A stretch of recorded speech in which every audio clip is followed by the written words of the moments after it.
Honorable Director of HRDC, Dr. Bamu Aurangabad, Coordinator HRDC, Dr. Bamu Aurangabad, I myself, A.W. Wadal, from Vaidyanath College, Parli Vaidyanath, belonging to Department of Chemistry, as an assistant professor. I am here today to give a micro teaching on my own subject, that is chemistry. I have selected a topic which is called as catalysis for this micro teaching topic. In the introductory part, I would like to say that there are various reactions which we teach in our subject: organic chemistry, physical chemistry, inorganic chemistry, and all concerned types of chemistries.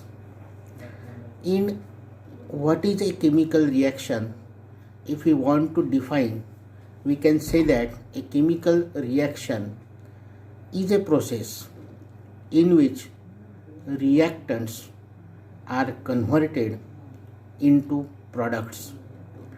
Now suppose there are two types of reactants, A and B, and if these two reactants reacts with each other to form a final product which is called as C. Now if we consider that A and B are the reactants and C is the product, now in this concept of catalysis, I would like to say that this topic concerned with the chemical kinetics or rate of reaction. Now there are various reactions in nature which occur spontaneously. There are various chemical reactions which takes place photochemically, that means in presence of solar energy. There are various chemical reactions which can be conducted thermally, that means by giving or supplying heat energy to reactant. Now all those reactions,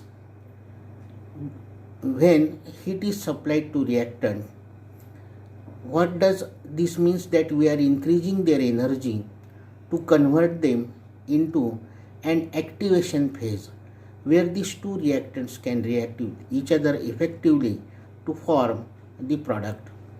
Now if we want to consider about the rate of reactions, there are various reactions which occurs in fraction of second. There are various reactions which takes more than an hour, and there are also various reactions which can take several days to complete the reactions. Now if the reactants are converted into product in this subject chemistry, it has its own rate of reaction. Spontaneous reaction has different rate of reaction. Thermal energy conducting reactions also have different rate of reactions. Now suppose these reactions, if we want to speed up the rate of reactions, that means what? Reactants can be quickly converted into product. So that means we have increased the rate of reactions. Conversion of reactant into product is equal to rate of reactions, and there are various ways to increase the rate of reactions. Now what are the ways to increase the rate of reactants, that means to convert reactant into product? We can use some chemicals, we can use some catalyst to increase the rate of reactions. Now our topic is catalysis, that means we are going to use various types of catalyst, and we are going to increase the rate of reactions. Now these catalysts we can use in three different phases: gas, liquid and solid also. Now these catalyst, it does not react with reactants or interfere with product. It simply accelerates the rate of reactions and it converts reactants into product, and after formation of product, this catalyst is a substance which isolate from product. That means we does not we do not have to separate this catalyst after formation of product. It automatically converts reactants into products and get isolate.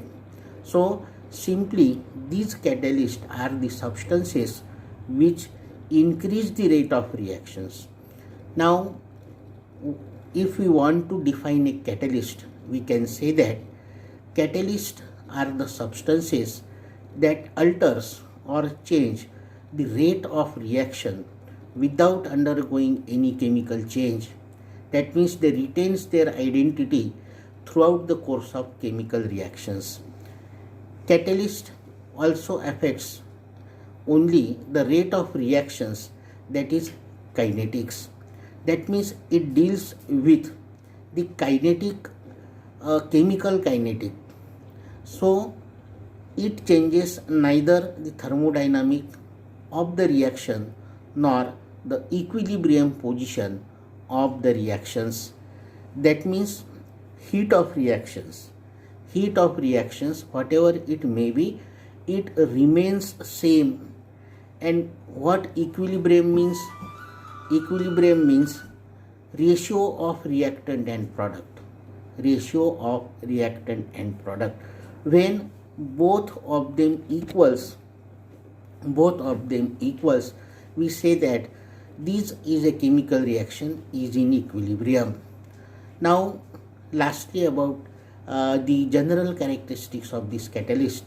In short, I would like to say that the catalyst remain unchanged chemically at the end of reaction. Secondly, only small quantity of the catalyst is needed for carrying out the large number of reactions. Thirdly, a catalyst does not affect the state of equilibrium in reversible reactions. So this equilibrium state or phase, it only comes in case of reversible reactions. And if the reactions are irreversible, this state does not occur. Now what is equilibrium? We can also define in another language. We can simply say that rate of forward direction and rate of backward direction of the reactions, when they become equal, reaction stands in equilibrium. Next, catalyst does not initiate a reaction. It simply increases or decreases the speed of reactions. That means it does not interact with any of the reactants in the initial phase.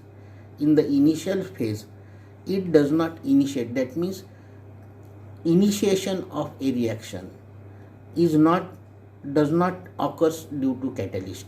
What catalyst do? It simply increases or decreases the rate of reactions. So catalyst is specific in its actions. That means they are highly specific in their own actions. Next, catalyst is specific for certain temperature called optimum temperature. Activity of catalyst is decreased by certain substances called as inhibitors. Now these catalyst or activity of this catalyst, we can suppress it when the reaction is completed. When reaction is completed, role of catalyst also ends.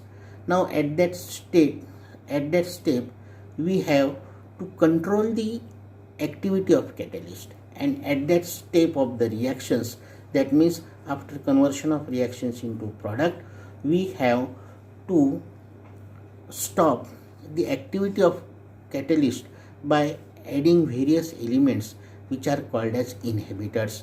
And lastly, activity of catalyst is increased by certain substances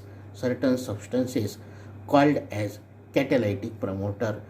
Likewise, if we can suppress the activity of catalyst, likewise we can also increase the activity of catalyst. So with this I would like to stop here, and I think this much is sufficient for micro teaching concept of my